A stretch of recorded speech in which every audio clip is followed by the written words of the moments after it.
It's WebDM. I'm Pruitt and this is Jim Davis, and today we're going to go into the kitchen because Jim is cooking up some campaign creation. So tasty.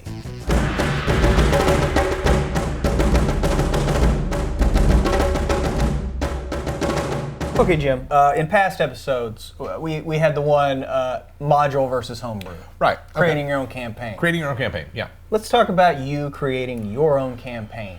First off, inspiration for a campaign.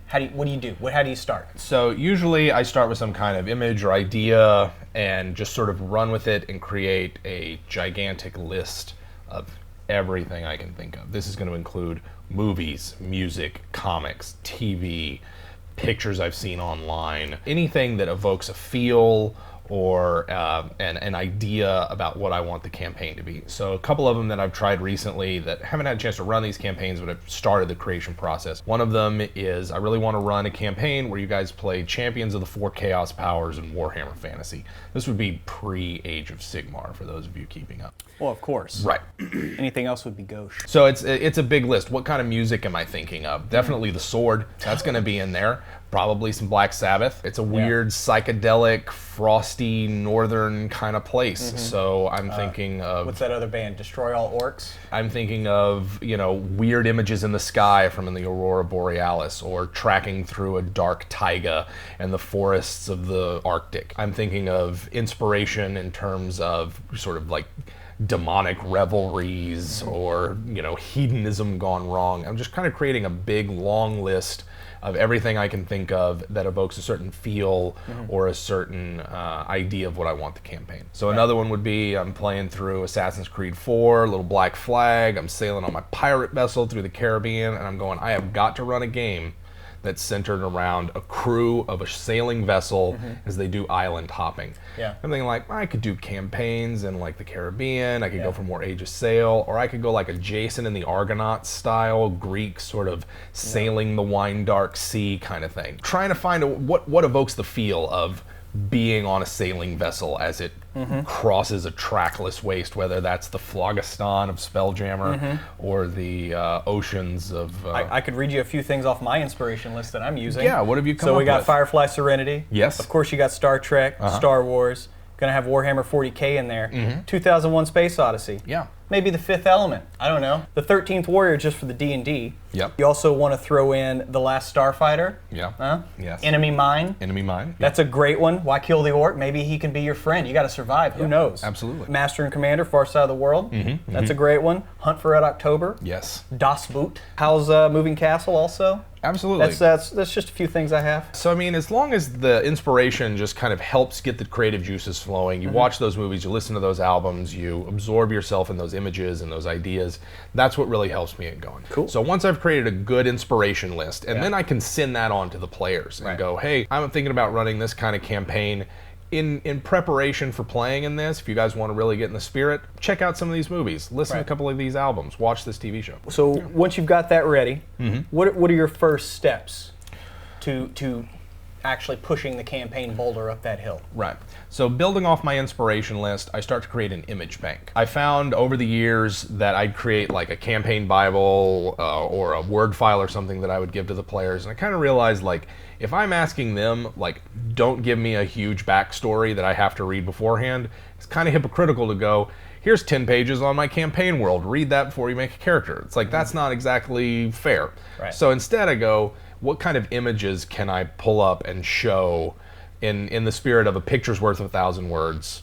Well, certainly. If I'm talking about this sort of Greek-inspired mythological sailing campaign, I'm going to pull up images of Greece. I'm going to try to get some classical art in there. I'm going to try to find some images that evoke the feel of what it would be like to be in a Bronze Age sailing vessel. Or if I'm doing a sci-fi game, I'm going to pull up images that look like that. So mostly what I do as a DM is just scour DeviantArt and Google image search and just try to find those pictures that evoke the feel that I'm getting from my inspiration list and have that be my campaign.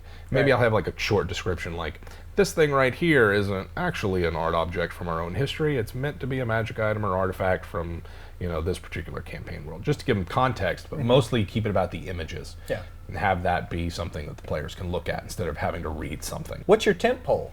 Like how do you determine that? So for me, a tentpole is something that the campaign revolves around. And that's an idea I picked up from the OSR, the Old School Renaissance, where they were looking at the mega dungeon, this massive multi-layered dungeon that you can play in as much as you want, but you don't always have to. Maybe you explore the wilderness around it, maybe you're going to town, maybe you're plains hopping or something.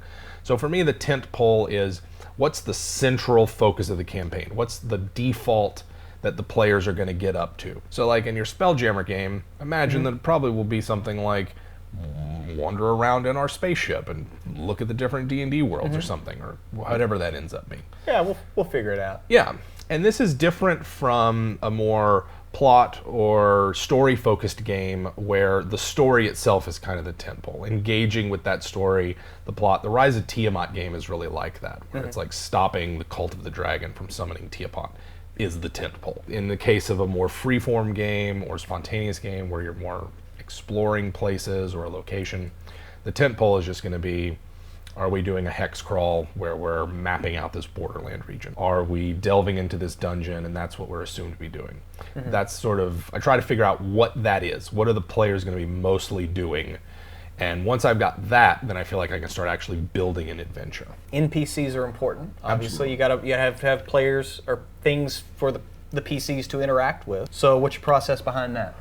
So I take any sort of organization or group of people that the players are going to be encountering in the game, and I try to think, who are the head NPCs? Who are the really important personalities there? Who do they give orders to? Who carries out those orders?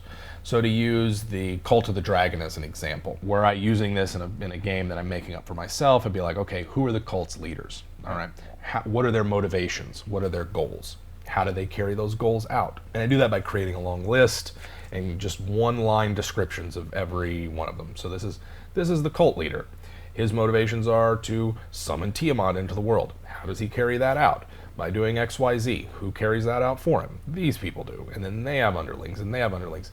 And by creating this kind of map of the NPCs that I have in my world, I can just sort of have that in mind, have that in front of me, and as the players interact with them, as they kill one of them or negotiate with this one or capture this one or ally them with this one, I can see, okay, well, they captured this guy and he wanted this thing, and this thing is held by this person and she's going to go after, once you know what motivates your NPCs, how they operate, then it becomes so much easier to start winging things. Yeah. Because once the players start playing in that sandbox, it's like, okay, so that means that this NPC over here is going to react this way to what the characters did. Right. Instead of having that pre-plotted out, I already know what the NPCs are going to do, how they're going to interact.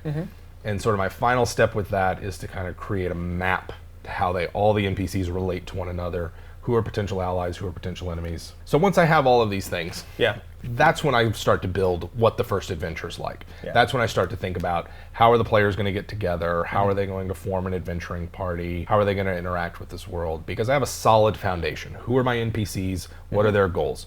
What is the main focus of the campaign, and what kind of feeling or theme am I trying to evoke with the places that they go to and the things that they explore and interact with? Yeah, I think once you have that, and like we talked about before with random tables, once you have your tables set in place, you got all that, then what are you doing but reacting to what the players do, and it's a true choose your own adventure, right?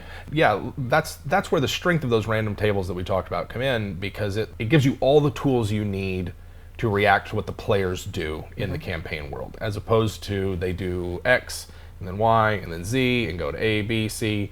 You just sort of like, here's the world.